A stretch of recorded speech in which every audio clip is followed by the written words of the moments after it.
പ്രിയമുള്ളവരേവർക്കും schooling ബ്ലോഗിൻ്റെ പുതിയൊരു വീഡിയോയിലേക്ക് സ്വാഗതം.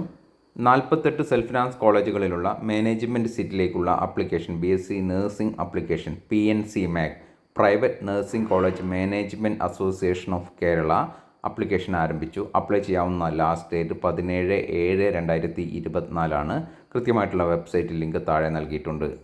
ഇവിടെ സ്ക്രീനിൽ കാണിച്ചിരുന്ന ഓരോ കാര്യങ്ങളും ഈ ഒരു വീഡിയോ വഴി നിങ്ങൾക്ക് മനസ്സിലാക്കാവുന്നതാണ്. ആ 48 കോളേജുകളിലുള്ള 50% മാനേജ്മെൻറ്റ് കോട്ട സീറ്റിലേക്കാണ് ഈ ഒരു ആപ്ലിക്കേഷൻ വഴി അഡ്മിഷൻ. ബാക്കിയുള്ള 50% സീറ്റുകൾ ഫിൽ ചെയ്യുന്നത് LBS അലോട്ട്മെൻറ്റ് വഴിയാണ്. ഇനി അഡ്മിഷന് വേണ്ടിയുള്ള ഇൻഡെക്സ് കാൽക്കുലേഷൻ എങ്ങനെയാണ് എന്നുള്ള കാര്യം നോക്കാം. +2 സെക്കൻഡ് ഇയറിൽ ഫിസിക്സ്, കെമിസ്ട്രി, ബയോളജി അതുപോലെ ഇംഗ്ലീഷ് എന്നിവയ്ക്ക് ലഭിച്ച സ്കോറാണ് പരിഗണിക്കുന്നത്. ഫിസിക്സും കെമിസ്ട്രിയും ബയോളജിയും 120 സ്കോർ ഉണ്ടാവുക. ഇംഗ്ലീഷിന് 100, അങ്ങനെ 460 വരിക. 460 നിങ്ങൾക്ക് എത്ര ലഭിച്ചു അതിനനുസരിച്ചാണ് റാങ്ക് ലിസ്റ്റിൽ സ്ഥാനം ലഭിക്കുക. ഇതുവഴി മാനേജ്മെൻറ്റ് സീറ്റിലേക്കാണ് അഡ്മിഷൻ ലഭിക്കുന്നത് എങ്കിലും LBS വഴി അഡ്മിഷൻ ലഭിച്ചാൽ നൽകേണ്ട സെൽഫ് ഫിനാൻസ് കോളേജ് നൽകേണ്ട അതേ തുക തന്നെയാണ് ഇതിലും നൽകേണ്ടത്. 96,325 രൂപ. പക്ഷേ ഒരു 10,000 രൂപ എക്സ്ട്രാ നൽകണം. അത് കോഷൻ ഡെപ്പോസിറ്റാണ്. കോഴ്സ് കഴിഞ്ഞാൽ അത് തിരികെ ലഭിക്കുന്നതായിരിക്കും. പിന്നീടുള്ള തുടർ വർഷങ്ങളിൽ 10,000 രൂപ കോഷൻ ഡെപ്പോസിറ്റ് നൽകേണ്ടി വരുന്നില്ല. അതേസമയം നിങ്ങൾ 96,325 രൂപയിൽ അടുത്ത വർഷം സ്പെഷ്യൽ ഫീ ഇനത്തിൽ ഒരു 4,000, 5,000 രൂപയൊക്കെ കുറവുണ്ടാകും. 4 വർഷം നിങ്ങൾ കോഴ്സ് പൂർത്തിയാക്കുമ്പോൾ ഏകദേശം 4 ലക്ഷത്തോളം രൂപ ഇങ്ങനെ ഫീസ് നൽകേണ്ടി വരുന്നതാണ്. പക്ഷേ ഇതിനു പുറമേ നിങ്ങൾ ഹോസ്റ്റൽ കൂടാതെ ബുക്സ്, യൂണിഫോം ഇതിലേക്കെല്ലാം തുക കണ്ടെത്തേണ്ടി വരും. ഇതുവഴി അഡ്മിഷൻ ലഭിച്ചാലും അല്ലെങ്കിൽ LBS വഴി അഡ്മിഷൻ ലഭിച്ചാലും നിങ്ങൾക്ക് ലഭിക്കുന്ന സർട്ടിഫിക്കറ്റിൻ്റെ വാല്യൂവിൽ വ്യത്യാസമൊന്നുമില്ല.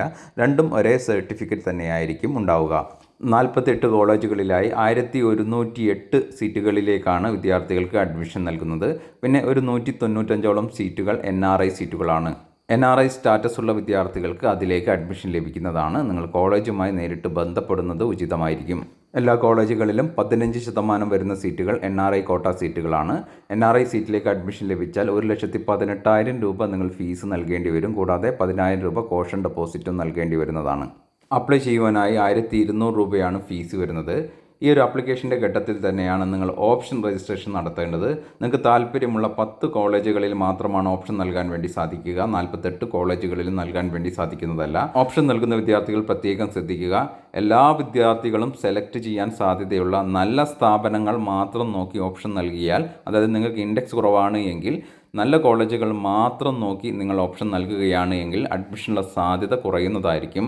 പല വിദ്യാർത്ഥികളും ഓപ്റ്റ് ചെയ്യാത്ത കോളേജുകളും ഉണ്ടാകും. അത്തരം കോളേജുകളിൽ ഓപ്ഷൻ നൽകി നിങ്ങളുടെ അഡ്മിഷൻ സാധ്യത വർദ്ധിപ്പിക്കാൻ വേണ്ടി ശ്രദ്ധിക്കേണ്ടതാണ്.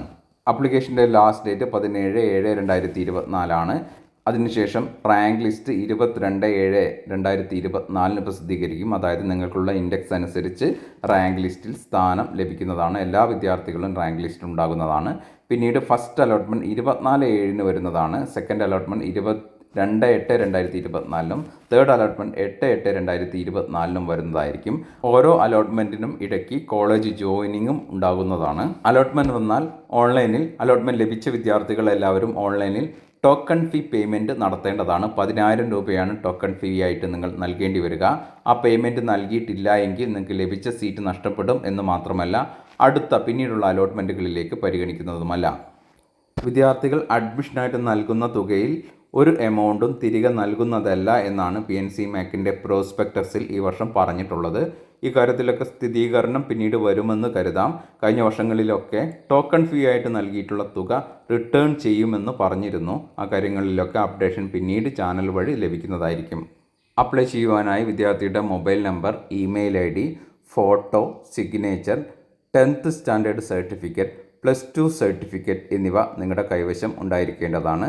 ഈ വർഷം പാസ്സായ വിദ്യാർത്ഥികളാണെങ്കിൽ +2 സർട്ടിഫിക്കറ്റിൻ്റെ online copy മതിയാകുന്നതാണ്.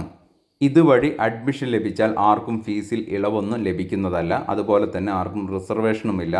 SC, ST, OEC, Hindu OBCയിൽ വരുന്ന 30ഓളം ജാതീയ വിഭാഗങ്ങൾ ഇവർക്കെല്ലാം LBS വഴി അഡ്മിഷൻ ലഭിച്ചാൽ റിസർവേഷനും ഫീസിൽ ഇളവുമുണ്ട്. അതൊന്നും ഇതിൽ ലഭ്യമല്ല എന്നുള്ള കാര്യം നിങ്ങൾ മനസ്സിലാക്കുക. പിന്നെ ഇതിലേക്കുള്ള അഡ്മിഷന് CBSE, ICSE സ്ട്രീമിൽ പഠിച്ച വിദ്യാർത്ഥികളാണ് എങ്കിൽ അവർക്ക് 10% സ്കോറിൽ വെയിറ്റേജ് നൽകുന്നുണ്ട്. അഡ്മിഷൻ്റെ വിവിധ ഘട്ടങ്ങളുമായി ബന്ധപ്പെട്ട അപ്ഡേഷനുകളും ഡീറ്റെയിൽസുകളും ഈ ഒരു ചാനൽ വഴി നിങ്ങൾക്ക് ലഭിക്കുന്നതായിരിക്കും. ചാനൽ വീഡിയോസ് നമുക്ക് ഉപകരിക്കുന്നുണ്ട് എങ്കിൽ ഒന്ന് സപ്പോർട്ട് ചെയ്യണമെന്ന് അഭ്യർത്ഥിച്ചുകൊണ്ട് നിർത്തുന്നു. ഏവർക്കും നന്ദി, നമസ്കാരം.